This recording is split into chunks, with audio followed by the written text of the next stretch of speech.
اعوذ باللہ من الشیطان الرجیم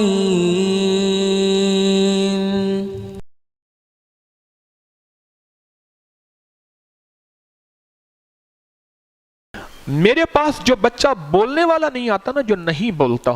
جو بچہ نہیں بولتا، وہ کہتے جی بچہ بولتا نہیں، میں انہیں ان سے کہتا رہتا ہوں کہ دانہ رکھ دیں، پانی رکھ دیں، دانہ رکھ دیں، پانی رکھ دیں،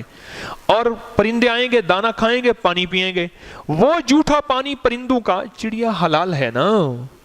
یہ کبوتر حلال ہے، اللہ کی مخلوق جو آتی ہے، وہ پرندوں کا جو جھوٹا پانی ہے وہ بچے کو پلاؤ۔ اور اس دن وہ مجھے کہنے لگے آپ بچی چپ نہیں ہوتی، میں نے تمہیں کہا تھا زیادہ پانی پلا دیا تم نے، اور میں نے کہا اس کو تم نے پانی زیادہ پلا دیا، پانی زیادہ پیا ہے، اور پانی زیادہ پینے کی وجہ سے اب یہ بولتی ہے۔